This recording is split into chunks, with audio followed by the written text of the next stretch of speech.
This fascinating game really builds towards a climax and left a 16-year-old Uzbekistani international master looking like this. So what on earth happened in this game? What did Magnus Carlsen, world champion, do to this poor kid? Let's have a look. Magnus had white, and this is the World Blitz Championships, took place in Kazakhstan in December 2022. So we had d4 from Magnus, knight f6 in response, c4, g6 on the board, and Carlsen now goes g3, also preparing to fianchetto. He loves those structures. He played a lot of Catalan against Nepomniachtchi in the World Championship. And now we see bishop g7, followed by bishop g2, and black goes pawn to d5. So setting up a Grunfeld pawn structure, not a King's Indian one with, say, pawn d6. And now Carlsen captures the standard move. You drag this knight into the centre, and very often white looks to kick it with pawn to e4, set up the big centre. But Carlsen doesn't do that in this game. He instead goes for knight to f3, which is a bit of a sideline here. Still lots of games, but not the most common. And it's classic Carlsen. He doesn't want a deep opening theoretical battle with these young guns. He wants to get them out of book as soon as he can. So the king now castled. Carlsen did the same. And now we see this knight voluntarily dropping back. Two reasons behind this move. It opens up the queen, which already pressures the pawn, and this knight now looks to hop to c4 at a later point potentially. And if you ever go b3 to prevent that move, then you weaken this long diagonal.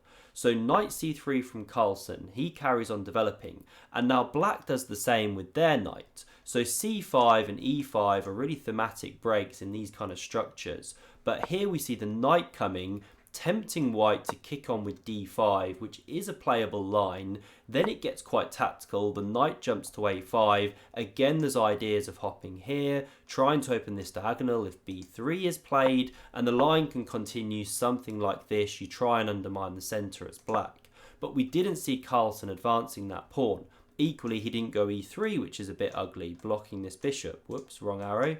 Instead, he goes bishop to f4, and this is a pawn sacrifice.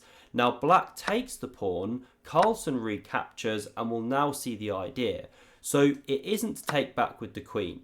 Then we could have an exchange, bishop recaptures, and white stands better after taking on c7, restoring the material, because white's got some pressure here. There's problems for the queen side to develop for black.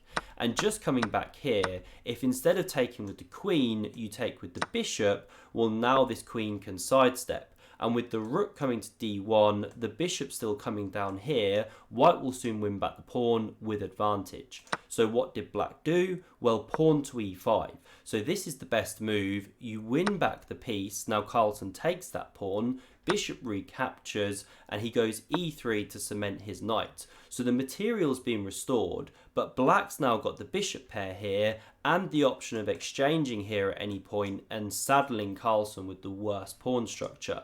So not a great opening for Magnus. Now pawn c6 played. We see the queen coming to c2, and now black doesn't try and win a pawn, by the way, because after the rook comes, if you try and cement like this, well, a line could go something like this. White's going to win the pawn back with advantage. So instead, the queen just develops. Now this rook comes here, and now a nice probing move from black, bishop to g4, and it's the kind of move where you're tempting white to go pawn to f3. Now, why is that a bad move? Well, you're weakening your king position. This diagonal in particular, of course, plus now this pawn is weak and there's already pressure down the e-file, and after the bishop drops back, something like this, well, you've also blunted your own light squared bishop. So not the move to play. Instead, Carlsen goes rook d3. Probably not rook d2 because he didn't want to run into knight c4. And now this rook came to d8. We see pawn h3 putting a question to that bishop, and here black starts to liquidate. So you can drop back, just keep your bishop pair. But instead we see takes on d4, pawn recapture, rook recaptures, rook takes, pawn recaptures, and so black's traded one trump, the bishop pair, for another trump here of the better pawn structure. They want to pressure the isolated queen's pawn, and black goes slightly wrong here. So best was bishop e6, preparing to blockade that pawn. That's a very thematic way to play against the IQP. but instead we see bishop f5, nudges back this queen, then this rook comes, and the queen comes to b4, but now it gives Carlsen an opportunity to liquidate that pawn if he wanted to do so with pawn to d5. You get rid of the weakness and white's actually a bit better now. But Carlsen didn't do that. He maybe saw it but thought it looked a bit drawish. So he goes a3, keeps tension on the board, the queen comes to b3, but now it covers that square, no more d5 for white. So Carlsen has to come up with some kind of plan here, and I really like what he does. He starts with g4. He wants to kick that bishop back so that he can then go knight to e4. Now he has weakened his king position a bit, in particular the f4 square, but it gives him some active play, just what you want in blitz chess. So the knight comes to d5. Now we see this rook coming to the e-file, and it looks weird to leave the protection of this pawn, but it's no longer attacked since the knight blocked it, and Magnus has got ideas now of knight c5, opening the rook for some attack. So queen b6 preempts knight c5, knight c5 anyway, and now queen c7 looks at this sensitive square, maybe the knight hops there one day. Magnus now goes queen g5, and so no queen f4 by the way, or then of course you're going to drop this rook with check. So instead we see the king just nudging up to g7 here, maybe h6 on the cards to kick that queen. Magnus drops his knight back. Maybe he wants to maneuver into here one day, add some pressure around the king. Bishop e6 played, the knight comes back. We see a bit of cat and mouse here. Black would be only too happy to repeat, but Magnus is having none of it. Here he just nudges his queen back. He doesn't want to repeat 3 times. b6 now played, and this creates a new weakness in the position, the c6 pawn. So Magnus switches his attack here, targets that pawn, but really calm play by black. Just queen d6, the knight hops targeting it, and then this one drops back. And what we're getting now is a mass liquidation. So takes here was played, captures, but then the queen takes on d4, Magnus recaptures, rook takes, and he does get active, hit this pawn, but now black gives a check, the king goes and comes back to defend. Although the best move technically was actually rook d2, going after these pawns, and black's a bit better.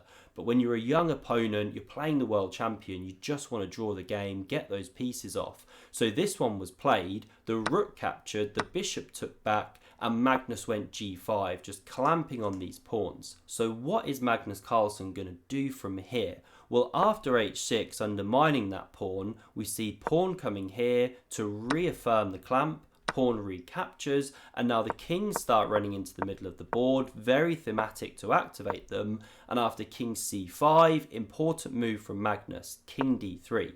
If you start running into f4 with the king, well then the black king can powerfully centralize on d4.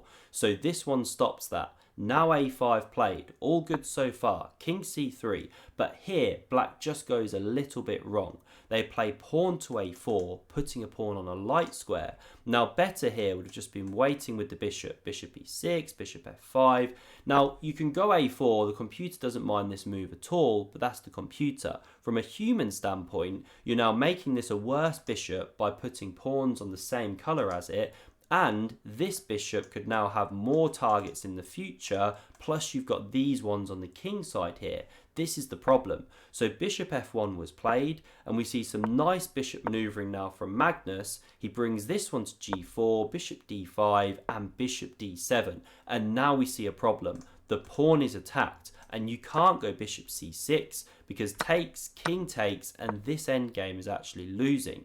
Because although you can support this pawn with b5, the problem is white can always take the opposition and wait with this f pawn if needed, because this one clamps 2 pawns. So this is one sample line with b3, captures, king captures, and although the king steps in, you can play this kind of cat and mouse game where eventually you just shoulder it out of the way. Something like this could occur, and then you pick up this one, black picks up this one, but the problem is you run the king over, etc. You're going to gobble these ones up, the g pawn goes through. So you just can't go bishop c6. So b5 forced, but now that's more pawns on light squares, and Carlsen puts on a clinic. He attacks this one, the bishop drops here, king d3. So maybe Carlsen wants to now march in to get those king side pawns, so king d6 covers that plan, king d4 back.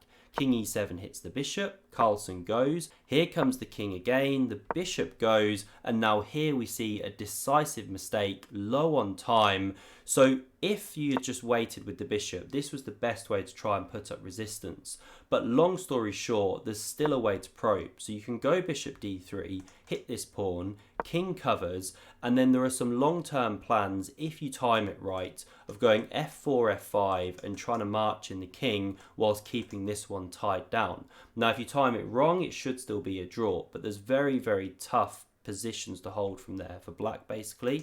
So instead here we see king e6, but that allows Magnus to instantly march in with king to c5.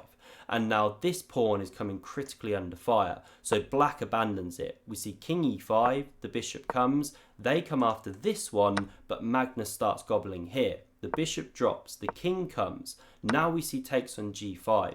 Magnus wins here, the bishop drops back, but now bishop b3, forcing that bishop trade and freeing the way for the a pawn to march. King f4 now, so the race is on, but black is just too slow in this race. Here comes the f pawn, but f4 kills everything in its tracks. You now can't even move these pawns, plus these ones are coming way too fast, completely lost endgame. And this is the reason that Madiminov was so gutted in the final position. He almost looked like he was about to cry, because he should have had a draw, but he just couldn't hold it together and he slipped up. Magnus took the victory. If you want to see another incredible chess domination from Magnus Carlsen, then check out the video on screen.